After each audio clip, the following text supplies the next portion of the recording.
Which David Ogilvy principle or quote does each of you feel most embodies your individual approach to what you do?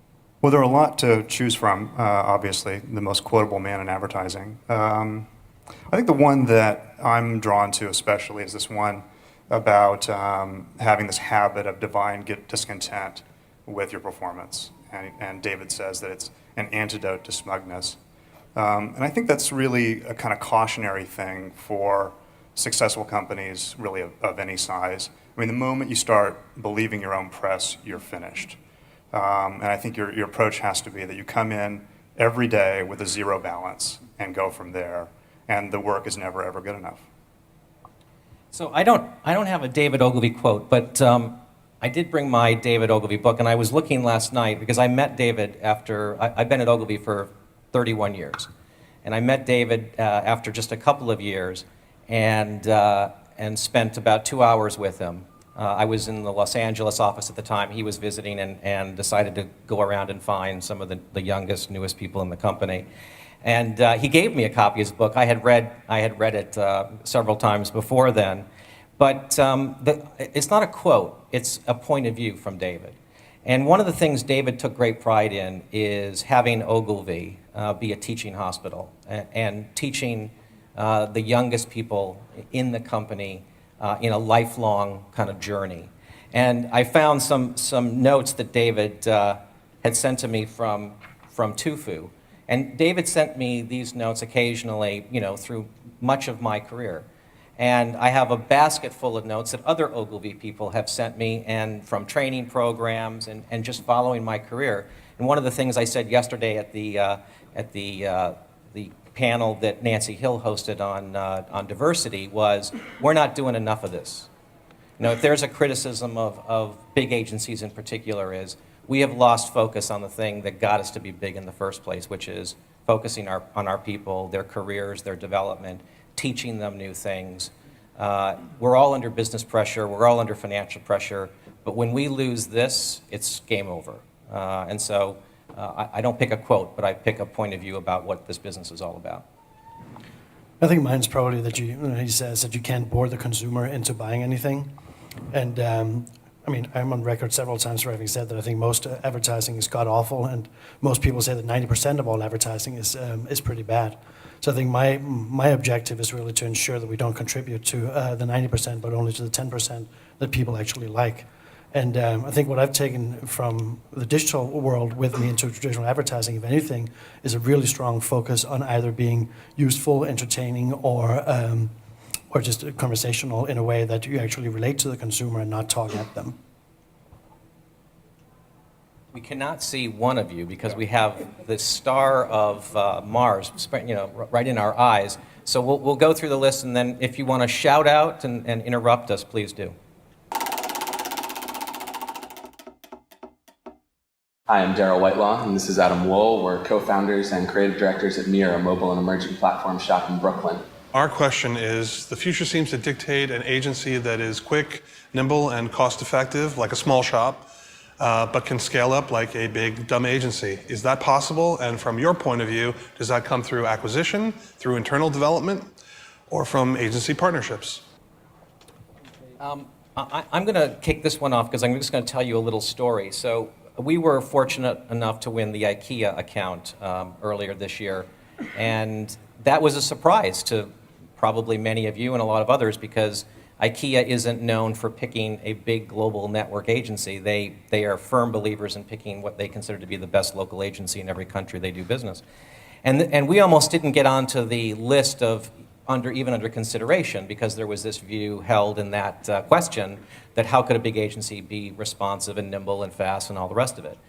And through the entire pitch, we were determined to prove two things: that we could be as fast, as nimble, as focused with our team as any small agency could, but at the same time, we could give them the love, the support, the diversity, the resource when and if needed of a large agency. So we went through a 2-month process, went through the strategy review, the chemistry, all the classic stuff.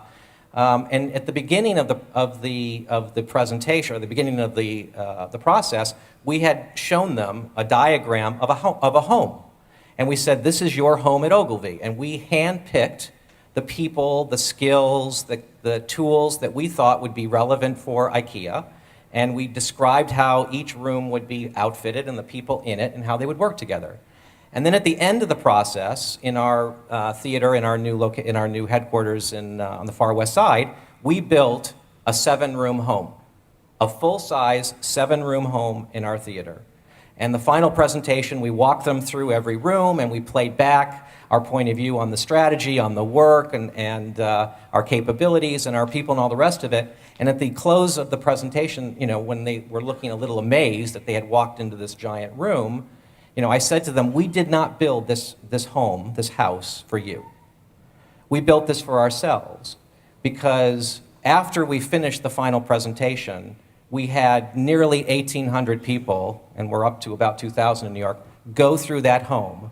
We shared the presentation with them and we said, we want all of you to know how much we care about this client, how committed we are to their success and their future.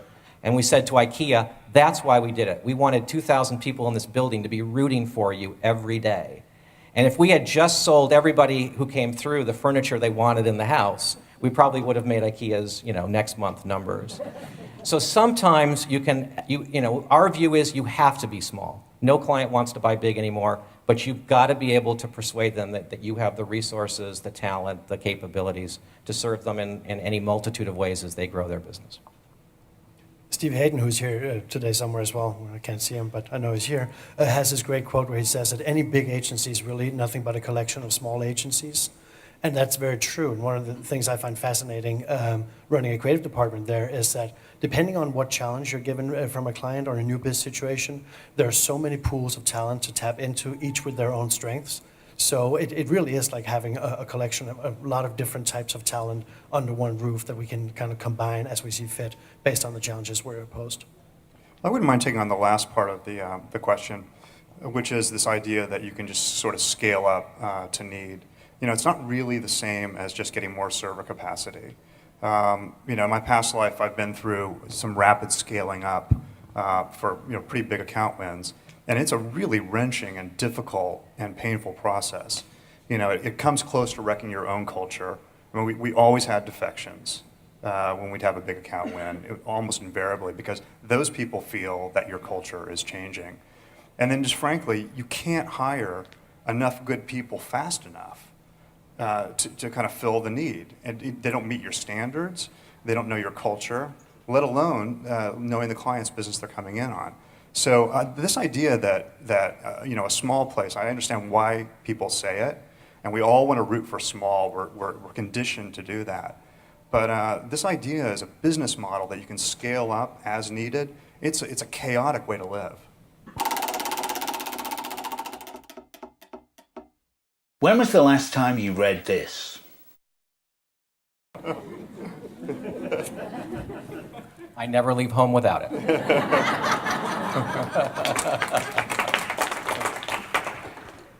Nothing to add to that? Yeah, I read it this summer because I'm the new guy, so that was part of my required reading. But I do have to say that, obviously it was written some time ago, but I think the thing, you see the cover and you see this man in tweed, and there's a kind of gentrified, genteel kind of image that people have of David. But when you read his stuff, I mean, he really is a troublemaker. It's a very red-blooded kind of prose, and he has really strong opinions. He's got an anecdote in there about not being willing to pitch the Edsel business because it would be more than half the billings of the company. And he was afraid it would interfere with their independence of counsel. Now, if you told a pitch consultant that you're really concerned about your independence of counsel, they'd never invite you back to another pitch. But there's an originality and a boldness that I think this company, has to remember. I think, we can trot out David Ogilvy quotes to justify a lot of things, but I think you have to remember that he was kind of the original radical and the original renegade. And of course, this is an industry that celebrates them, but he was one of the first. Just one last point, because I am such a passionate advocate for the brand. I will say that it is an amazing experience when you get difficult problems within a large company like ours, and you have to have a debate about, is this right for the brand, or should you do this, or should you do that? when you've got a body of work and a body of thinking that David left us, it's an unbelievable power that you feel when you can go back to those founder values, those founder points of view, and say, if you're having to make a really tough call, you know, how would David think about this? And it's a great thing to fall back on. Sadly, we can't smoke a pipe in the office anymore.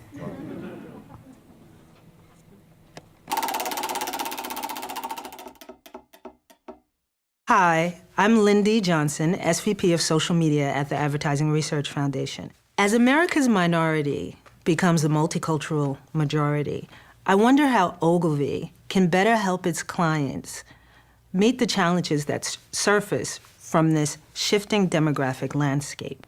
So we talked about this a lot yesterday, and what was very encouraging, and Nancy had a quote that I've been using this morning, that the conversation yesterday around diversity and inclusion in the workplace of communications companies, agencies, advertisers, whatever, no longer feels like it's a tick the box, oh, we have to do this because we've got some outside criticism of our composition of hiring or the reflection of diversity in our workforces. It feels like now the conversation has completely shifted to, this is a business imperative. And some of the things I said yesterday is, you know, we now recognize that if we do not become the most diverse and inclusive workplace of companies of our relevance and size in the marketplace, we will fail. We will absolutely fail, and we are under no illusion of that. And I welcome all the challenge and criticism and ideas that comes from transforming the company around these dimensions, because if we don't, you know we will fail. And one of the things we've recognized in our own system is we don't struggle to hire people of color anymore in a pipeline context. We get amazingly qualified talent at the entry level. More than 50% of our new hires are people of color. It's my responsibility, Steve's responsibility, Lars's responsibility to appoint the many capable senior leaders across a diverse representation of the population to lead our creative departments, account management departments, and so on.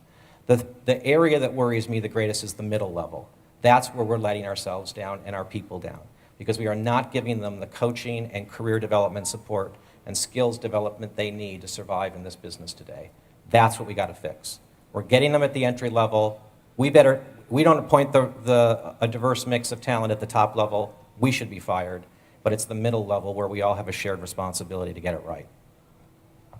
We also have we have a great chief diversity officer, Donna Pedro, and she and I and Steve are working on doing outreach to below college age kids who may not even have considered advertising as a career. So I'm very hopeful that will lead to a lot of interesting people coming through our doors in the near future.